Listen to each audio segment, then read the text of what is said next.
Hey there, bro. In this video, I'm going to tell you why I think, my crazy opinion, that why music theory, I think, is not a worthwhile thing to practice if your goal is to become a really good guitar arranger specifically, okay? So first, let's talk about what music theory is good for, okay? Let's talk about it. You know, what is it good for? Okay? Okay, I'm going to answer that for you. I don't know. The reason I say that is because, everything that I do on guitar, I don't use theory. Now, okay, it is absolutely the case that I'm not trying to hate on theory. In fact, I think I want to learn some theory for improvisational purposes, which I suck at. But when it comes to guitar arranging, I just don't see much use in it. Now, it is good for improvisation. It's good for maybe understanding, analyzing music. It's good for communicating musical ideas to other people that understand that particular language. But I really think the main thing is for expressing yourself spontaneously, on your instrument, which I can do to a very, very limited degree because I don't have that sort of theoretical lattice work of, that sort of lattice of keys and modes and all that kind of stuff. Now, eventually someday I want to learn that stuff. And who knows, you might argue that, hey, I might be able to speed up my arranging and make it way better if I knew theory, right? That's possible. The thing is I've seen a lot of people who are good with theory arrange, who are real top level, and I don't see them using it. Okay, I see them using something else, and I'm gonna talk about it right now. Okay, so what is that thing? It's your ear, bud. Okay, so we're gonna talk about theory. I spelled that wrong. Theory versus ear, and what I want to talk about is sort of like, what the heck? This marker sucks, dude. Now, I want to talk about max theory versus max ear. So if you had the choice between maxing out your theory ability versus your ear ability, which one should you choose, right? And you already know what I think. You already know, dude. Now, what theory is great for, and this is all in the context of arranging, okay? It's in the context of arranging music for solo guitar. That's it, all right? Not other stuff. So when it comes to theory is great at giving you suggestions, okay? And it's good at giving you fast suggestions. So if you're working on a particular piece of music and you have a lot of theory knowledge, if you know chords, you know certain shapes and everything, scales, all that, what key the particular song is in, blah blah blah, it will give you a lot of easy, quick suggestions for what the notes that you're listening to are. Okay? Suggestions, right? Ideas for you to go, okay, is this actually, hey, okay, we're in this particular key. Okay, so I'm on the 5 or whatever. Okay, so it might be a G, right? It might be a G, maybe it's a G7 or whatever, right? So it can give you a lot of quick, easy, fast suggestions about what the key is, okay? But the problem is that it can't confirm it. It can't confirm it for us, okay? We can't just know, the theoretical backdrop of a particular piece of music we're working on, and then use just that information and our theory knowledge to know what the chords actually are. What you need is your ear to do that for you. So theory might generate a bunch of suggestions of what the chords could possibly be in the particular piece you're working on or whatever, but what ultimately decides, hey, that's the right chord? It's your ear, dog. It's always your ear. So this can confirm. Okay? All right. So again, this is the arbiter. Your ear is the thing that actually tells you or the note that you think you're hearing is the right note, right? Okay? And part of you getting a better ear is you getting better at this confirmation. Okay? is you getting more accurate in your confirmation of, hey, is this chord that I'm playing on my guitar or this note that I'm playing on my guitar, is that what's actually in the particular, is this actually in the MP3, right? So that's a big part of making your ear better. And you know what? Maybe I'm gonna do a little tiny demo with my guitar. So hold on. I really need to put a stand next to my whiteboard here, okay? So let's say, for example, I'm playing a song's playing and I'm hearing this. It's not gonna really work very well, right? Because I know I'm playing a D, right? So you might go, okay, I know that like, okay, in that particular key in D, that like, you know, the next chord in that particular key is gonna be an E chord. I might be hearing that in the particular song, right? I know that the key of D goes there. You know, it goes here. You know, if you ever doubted whether I'd know theory, this is proving it right now, dude. I suck with this shit, all right? I guess the thing I'm trying to demonstrate is that, like, if you have an inkling of what a particular chord is in the actual piece of music and you decide, hey, maybe it's this chord, right? And my theoretical knowledge has led me to that. It's funneled me to that as a potential solution, it being that E chord. How do I know? How the hell do you actually know, right? How do I know that this is the right chords? Your ear, bro. That's the only way to know, is ultimately you have to ask yourself, okay, does that sound right? Ultimately, it's your ear that's saying, hey, that is the right note in that chord, or that's the wrong note in that chord. Now, here's the thing. If you don't have the ear for it, if you're defunct in this area, it doesn't matter how much theory you have, dude. It doesn't matter. This could be like, you know, your theory could be 10 out of 10, but like you're still never going to be able to confirm whether these chords are the correct chords or those notes are the correct notes, because your ear has to do that at the end of the day. You need to be listening. You need to be using your ear. Now, if you have, you know, here's the thing. It does work in the reverse. It does work in the reverse. So if you have 10 out of 10, if you have 10 out of 10 ear, right? You're golden, baby.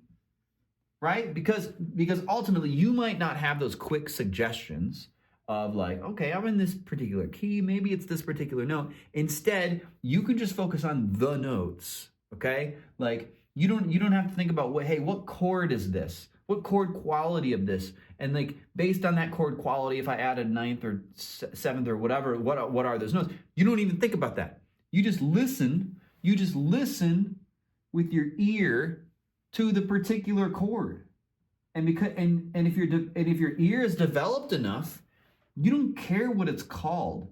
You don't care that it's called A minor or whatever. It doesn't matter, because you can hear this note individually, and you can hear this note individually, and you can hear this note individually, and then based on that, you know, you can put them on the tab, and you can find them one at a time. You find this one, you find that one, and you find that one. That's how I do it. Okay. So now, again, like theory is so fantastic and amazing and awesome, I think, for like a lot of things. Now, I don't do the things that theory is required for, right?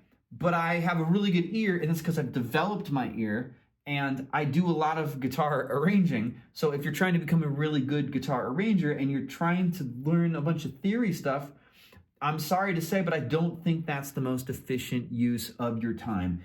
So I've told you why I think that, like, you know, training your ear is like the thing. It's the gold standard for, like, you know, getting better at guitar arranging. Essentially, your ear is the engine that drives everything. That's what I always say. Now, how do we train it?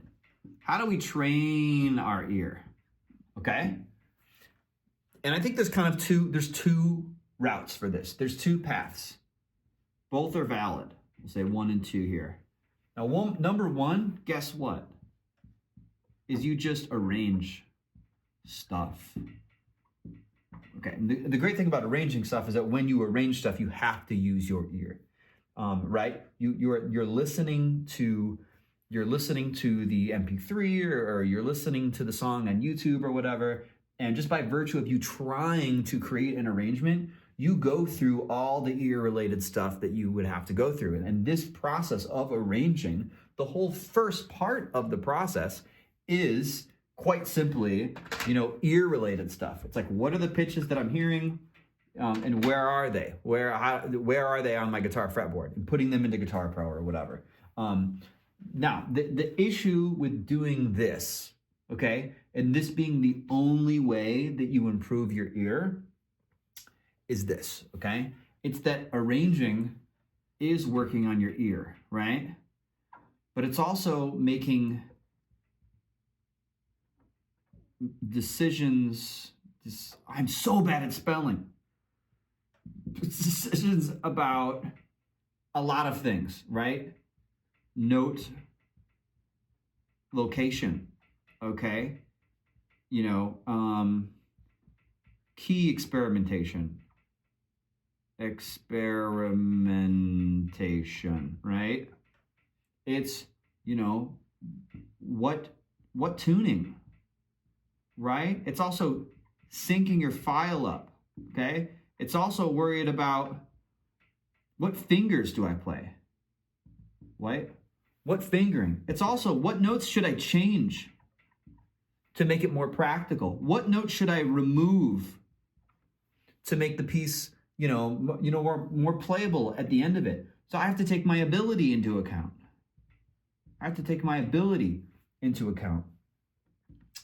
What else? I'm sure there's more. Right? Well, let's just leave it at that, okay? Now, the problem with arranging being the only way that you work on your ear is look how small of a part of the process it is, right? It's important, but there's so much involved in making an arrangement that maybe only 15% of your time is going to be spent doing dedicated ear stuff. And if you're somebody who's more beginner level and maybe your ear isn't quite as developed as you want it to be, this might be your bottleneck, right? Your ear might be your bottleneck. It might be the thing that's holding you back the most. And so why would you spend 15% of your time, doing activities that are gonna improve your ear, and then spend, 85% of your time, doing a bunch of stuff that's not working on your fundamental bottleneck, right? The thing that's gonna move the needle most when it comes to guitar arranging, right? Okay, so that's where I think this is where I think the second path comes in. Now, arranging is great. It is super, super freaking important. And all those other things that I mentioned are skills that you need to, if you want to arrange well, you need to acquire those skills. So it's all good. You got to learn all that stuff anyways. But I think really the most super effective thing is using apps to train your ear. Okay? That way, you can spend your time and have 100% of your time dedicated to improving your ear. Okay? Instead of, 15% up here or whatever it is, you can spend 100% of your time just blasting the thing that you need to. So think of it like, if you work out or whatever, and, you have a particular, your left arm is super weak in the muscle, your bicep is super, super small, unlike mine. If you're in the gym and you want to equalize these things, if you want to get stronger overall, wouldn't you want to put a disproportionate amount of effort into the areas that are weakest? Right? Why would it really make sense to train your arms at the same intensity and the same volume if one of them is really weak? I think though that it doesn't make sense. I think that if you were dealing with a disproportionate ailment, dude, I'm gonna sound so smart when I get this sentence out. You need a I don't sound smart anymore. It requires a disproportionate input for you to equalize things, right? So okay, so that's why I say arranging stuff shouldn't be the only thing that you're doing to work on your ear. Okay, so apps are really good. Now there's some problems with apps. Okay, and I'm gonna tell you why. is that a lot of the apps are going to test you on things like, for example, intervals. Okay, you guys know what intervals are? This is like, somebody plays, you hear this note or whatever. And you have to go boom, boom, nah, and you have to like sing like a major third above it, or whatever the thing, or you have to hear those notes one after the other, and you have to answer, hey, how far are these notes apart? And you label that space with a particular interval, a perfect fourth, a major second, minor second, whatever, right? So it'll train you on things like this, right? Or it might train you on chord qualities, where it might ask you something like, hey, is this chord a major or minor chord? You go, oh, that's a minor chord. Or like, is this a diminished, what kind of chord? It's chord quality. It's like diminished, half diminished, maybe, I don't know, right? It'll ask you things like this. Now, these are fine things. These are good. These are going to help. They're going to move the needle, I think, right? They absolutely are going to move the needle. But these things right here is not exactly what we're doing when we're arranging stuff for guitar. This is like not really what we're doing. I've never once been doing an arrangement and had to answer, hey, that's a major third there. Oh, that note and that chord, hey, that's a perfect fourth from the bass. Okay, not once have I literally ever done that before. Now, maybe the chord qualities things I have, and that's just really quickly, because I can so quickly to, and eventually when you do enough ear stuff, it'll become pretty easy. Like, oh, you just recognize, oh, that's a major chord or whatever. But even that stuff, it's like, if you're arranging in the most efficient way and you're using voices and you're preserving the melody, you're doing that one at a time, then you're doing the bass and everything. Ultimately, you just arrive at the correct chords. It's like, hey, what's the melody? Write that out. Hey, what's the bass? Write that out. Hey, what are some of the inner notes?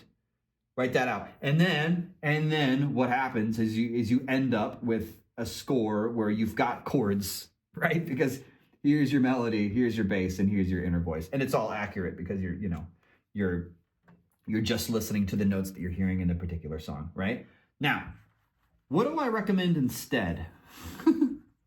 Okay, so I'm not gonna go in super depth on this, but like I used to do this thing with my students where I've talked about this in a couple other videos, but like, let's say, like, grab your guitar, for example, right now. Pause this video, okay? And then unpause it, all right? Grab your guitar, okay? I'm going to ask you something. Hey, bud, okay? Are you doing it? Are you actually doing it? You should do this, okay? I want you to try to find this note on your guitar. Try to find it, seriously.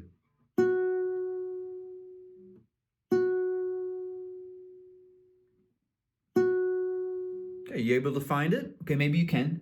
Maybe you can't, right? Everyone's at different levels with this. But guess what? Okay? That's what you do when you arrange. That's it. Okay? You just use the skill that I think people call pitch recognition. Okay? Pitch recognition. That's all it is. Now, what we just did was a really simple form of it. But in a particular piece of music, it might sound more complicated. It might sound like this, right? And if you're able, through training your ear, to hear ba, da, da, da, screwed that one up, right? You don't need any theory. You don't need anything. All you need is this skill, dude. And if you've got this particular skill, you're going to freaking fly. All right. So now the reason why a lot of these apps I don't think are the most efficient way to train this is that they're asking you about other things. They're testing other things. Now, they are getting you better at pitch recognition, but I think it makes more sense to train pitch recognition in isolation, in a specific way, the exact way we just did it, okay? With what I did with my guitar and your guitar, if you did it, And I got a link down below. With an ear training app that basically trains you on that specific thing. So essentially, like the app will play chords for you. Basically, I literally recorded like 1,000 different chords of varying levels. There's there's 4 different levels. Level 1 is 2 notes spaced apart, right? Level 3 is 2 notes close together. And level 3 is 3-note chords, and level 4 is 4-note chords. Now, the reason I stopped at 4-note chords is because it's like, usually classical guitar players are playing with just 4 fingers.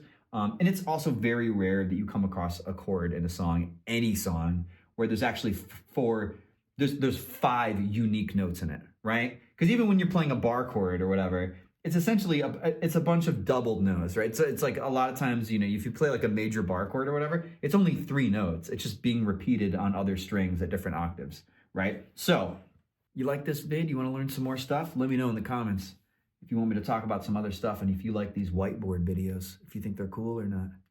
Okay? That's it, man. Give it a like, give it a sub, and I'll see you next time.